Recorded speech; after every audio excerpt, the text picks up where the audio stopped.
I continued my walk, following every now and then. I also stumbled over the inevitable Mr. Hnu, who was stuck in the condensing matter again, head first. "Come, Mr. Hnu, Mr. Hnu! Can't you possibly stay erect?" And I had to help him, pulling himself out once more, this time pushing him from below, because I was also completely immersed. Mr. Hnu, coughing and puffing and sneezing, it had never been so icy cold before, popped up on the surface at that very spot where Granny Baboob was sitting. Granny flew into the air, immediately overcome with emotion. "My grandchildren are back!" "No, Mamma, look, it's Mr. Hnu." Everything was confused. "But the grandchildren?" "They're here," I shouted, "and the cushion is here too." The twins must long before have made a secret hiding place for themselves in the thickness of the nebula, and they had hidden the cushion there to play with. As long as matter had been fluid, they could float in there and do somersaults through the round cushion, but now they were imprisoned in a kind of spongy cream. The cushion's central hole was clogged up, and they felt crushed on all sides. "Hang on to the cushion," I tried to make them understand. "I'll pull you out, you little fools." I pulled and pulled, and at a certain point, before they knew what was happening, they were already rolling about on the surface, now covered with a scabby film like the white of an egg. The cushion, instead, dissolved as soon as it emerged. There was no use trying to understand the phenomenon that took place in those days, and there is no use in trying to explain to Granny Baboob. Just then, as if they couldn't have chosen a better moment, our visiting relatives got up slowly and said, "Well, it's getting late. I wonder what our children are up to. We're a little worried about them. It's been nice seeing all of you again, but we'd better get going along." Nobody could say they were wrong. In fact, they should have taken fright and run off long since, but this couple, perhaps because of the out-of-the-way place where they lived, were a bit gauche. Perhaps they had been on pins and needles all this time and hadn't dared say so. My father said, "Well, if you want to go, I won't try and keep you, but think it over. Maybe it would be wiser to stay until the situation's cleared up a bit, because as things stand now, you don't know what sort of risk you might be running." Good common sense, in short. But they insisted, No, thanks all the same. It's been a real nice get-together, but we won't intrude on you any longer," and more nonsense of the sort. In other words, we may not have understood very much of the situation, but they had no notion of it at all.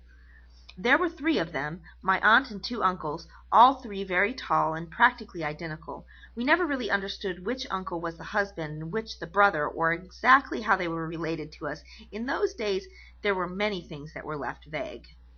They began to go off, one at a time, each in a different direction, toward the black sky, and every now and then, as if to maintain contact, they cried, "Oh, oh!" They always acted like this. They weren't capable of behaving with any sort of system. They had hardly left when their cries of "Oh, oh!" could be heard from very distant points, though they ought to have been still only a few paces away, and we could also hear some exclamations of theirs, whose meanings we couldn't understand. "Why, it's hollow here! You can't get past this spot. Then why don't you come here? Where are you? Jump! Fine, and what do I jump over? Oh, but now we're heading back again." In other words, everything was incomprehensible, except the fact that some enormous distances were stretching out between us and those relatives. It was our aunt, the last to leave, whose yells made the most sense. "Here I am, all alone, stuck on top of a piece of this stuff that's come loose." And the voices of those 2 uncles, weak now in the distance, repeated, "Fool, fool, fool." We were peering into this darkness, criss-cross with voices, when the change took place. The only real great change I've ever happened to witness, and compared it to the rest, is nothing. I mean, this thing that began at the horizon, this vibration which didn't resemble those when then called sounds, or those now called the hitting vibrations, or any others, a kind of eruption, distant surely, and yet at the same time it made what was close come closer.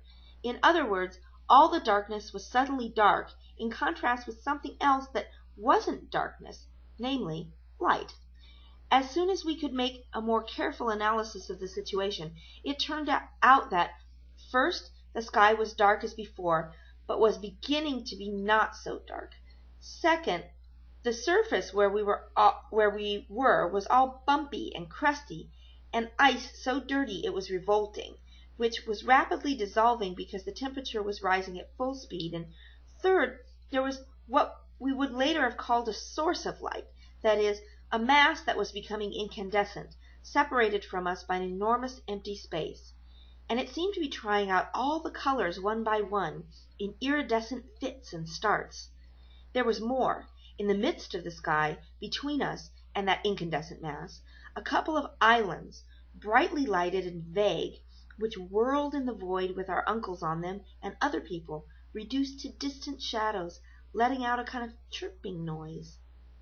So the better part was done. The heart of the nebula, contracting, had developed warmth and light, and now there was the sun. All the rest went on revolving nearby, divided and clotted into various pieces, Mercury, Venus, the earth, and others farther on, and whoever was on them stayed where he was, and above all, it was deathly hot. We stood there, open-mouthed, erect, except for Mr. Hanu, who was on all fours to be on the safe side, and my grandmother. How she laughed! As I said before, Granny Bibib dated from the age of diffused luminosity, and all through this dark time she'd kept saying that any minute things would go back the way they had been in the old days. Now her moment seemed to have come. For a while she tried to act casual, the sort of person who accepts anything that happens as perfectly natural. Then, seeing we paid her no attention, she started laughing and calling us, "Bunch of ignorant louts! Know-nothings!" She wasn't speaking quite in good faith, however, unless her memory by then had begun to fail her. My father, understanding what little he did, said to her prudently, as always, "Mamma, I know what you mean, but really this seems a quite different phenomenon," and he pointed to the terrain. "Look down," he exclaimed. We lowered our eyes. The earth which supported us was still a gelatinous, diaphanous mass, growing more and more firm and opaque, beginning from the center where a kind of yolk was thickening, but still our eyes managed to penetrate through it, illuminated as it was by that first sun. And in the midst of this kind of transparent bubble, we saw a shadow moving, as if swimming and flying, and our mother said, "Daughter!" We all recognized Gudwin, frightened perhaps by the sun's catching fire. Following a reaction of her shy spirit, she had sunk in the condensing matter of the earth, and now she was trying to clear a path for herself in the depths of the planet, and she looked like a gold and silver butterfly as she passed into a zone that was still illuminated and diaphanous, or vanished into the sphere of shadow that was growing wider and wider. "Gudwin! Gudwin!" we shouted, and flung ourselves on the ground, also trying to clear a way to reach her. But the earth's surface now was coagulating more and more into a porous husk, and my brother Rufus had managed to stick his head into a fissure, was almost strangled. Then she was seen no more. No more. The solid zone now occupied the whole central part of the planet. My sister had remained in there, and I never found out whether she had stayed buried in those depths or whether she had reached safety on the other side until I met her, much later, at Canberra in 1912, married to a certain Sullivan, a retired railroad man, so changed I had hardly recognized her. We got up. Mr. Hanu and Granny were in front of us, crying, surrounded by pale blue and gold flames. "Rufus, why have you set fire to Granny?" Father began to scold, but turning toward my brother, he saw that Rufus was also enveloped in flames, and so was my father, and my mother was too, and we were all burning in the fire, or rather, we weren't burning, we were immersed in it, as in a dazzling forest. The flames shot high over the whole surface of the planet, a fiery air in which we could run and float and fly, and we were gripped by a kind of new joy.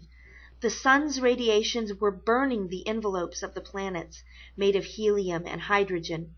In the sky, where our uncles and aunts were, fiery globes spun, dragging after them long beards of gold and turquoise, as a comet drags its tail. The darkness came back. By now we were sure that everything that could possibly happen had happened, and, "Yes, this is the end," grandmother said. "Mind what us old folks say." Instead, the earth had merely made one of its turns. It was night. Everything was just beginning.